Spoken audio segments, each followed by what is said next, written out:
All right, name the perpendicular and parallel cross sections of each shape. So we actually have to go, if you go back to the notes on this, let me see. So when we're dealing with cross sections, I'm going to pull out my notes so you guys can see this. Now, perpendicular, so here's my notes. So perpendicular, okay, all these ones right here are parallel. This one's perpendicular to the base, so it's going up and down from the base, where perpendicular is going the same direction as the base. So cross sections are going to look like this. So a square pyramid, so if it is perpendicular, it's up and down, a square pyramid. So if I were to try and draw, let's see, like that. So perpendicular, so if I draw a cross section right here, so if I cut that, it's going to be a piece going this way, a piece going this way, and a piece going that way. So it's just going to be a triangle. Okay, if it's parallel, I'm going to have a square because it's going to go this way through here, and it's going to be the same shape as the base.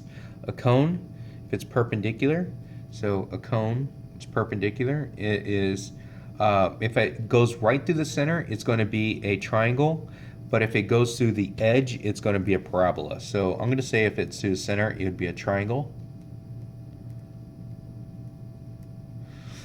And if it is parallel, I get a circle. A cylinder, perpendicular, I get a rectangle.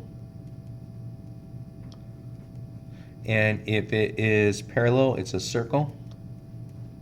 A rectangular prism, okay, if it's perpendicular, I get a rectangle. And going the other way, I also get a rectangle.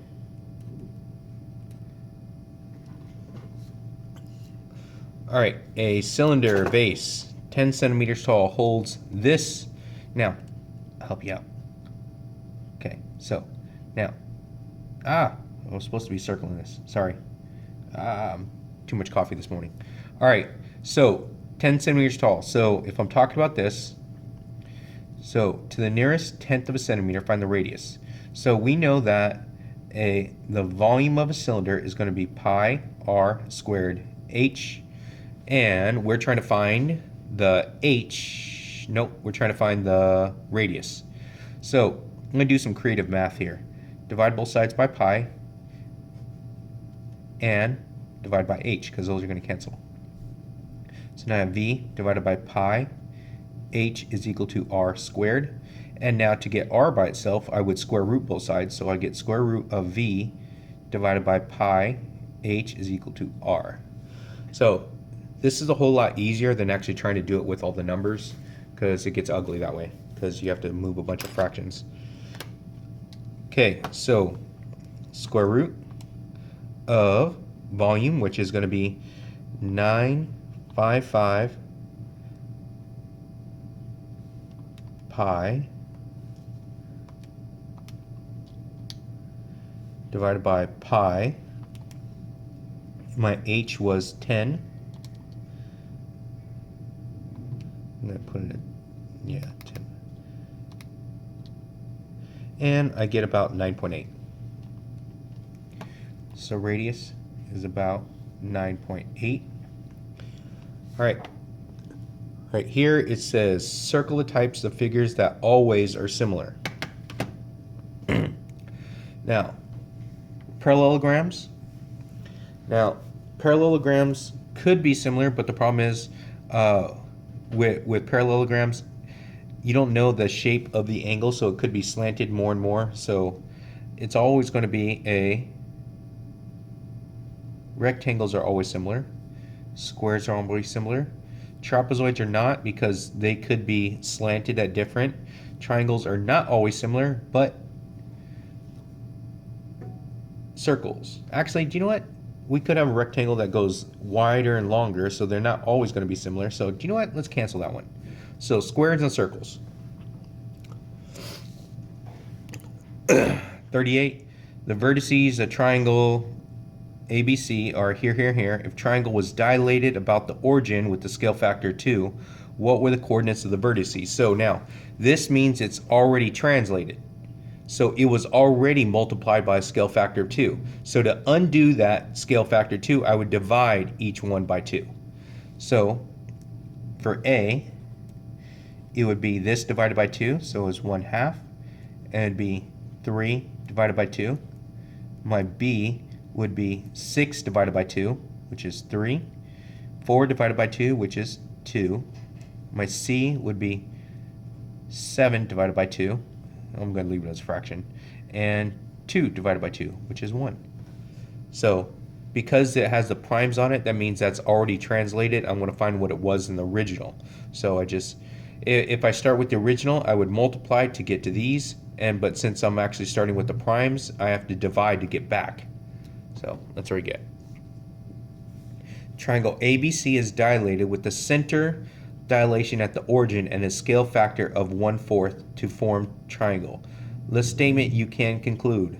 Now, we know that if it's dilated in the center, we know that it's going to be smaller. If it was more than one, it's going to be bigger, but this one is going to be smaller.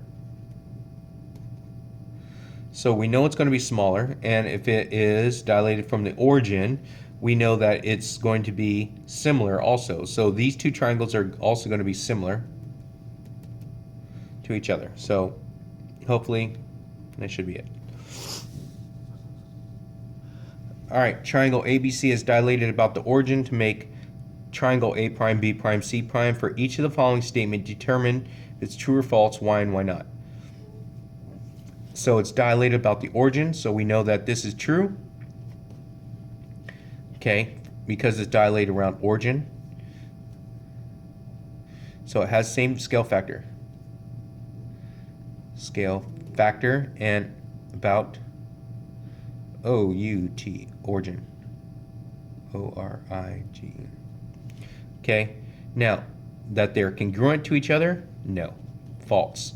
Because they're similar doesn't mean that they're going to be congruent. So congruent means they have to have same size.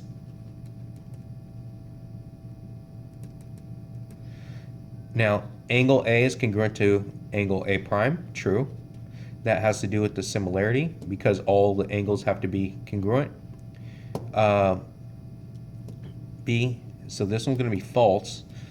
You know that angle B has to be congruent to angle B prime in a dilation, and right here, so this one's actually going to be true also. Actually, no, sorry, that one's false. I was reading it wrong. I was thinking similar to each other, but they're not. This actually, hold on. This over this, this over this, this over this. You're right. It's going to be true. Because this should give me the same scale factor for whole.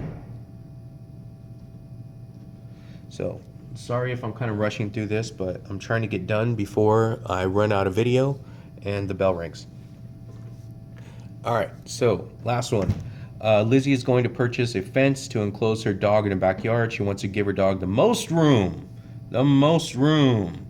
So that's an area one. Which of the following describes how she could create her fence to maximize the area? Maximize area. We already did one of those a little bit ago. If it's bendable, she should make a circle, but if it's not a square, that would be best four-side shape she can make. If it's bendable, then she should make a circle. So these, they're smart on this one. These are all true right here. Okay, but if it's not, then she should make a rectangle whose length is longer. Nope, this one's actually not true right here. No matter whether fence is bendable or not, she should make a square. Nope, because we know a circle maximizes area. She would have to take measurements of the space to determine the best shape for her fence. Yeah, I guess that would be better, but that's actually common sense. You're not going to put a circle in a little bitty rectangle area. So anyway, but yeah. So maximizing space means that we're going to do A. Okay, so if you can't do a circle, then you have to do a square, because a square is going to be the next thing that actually maximizes space.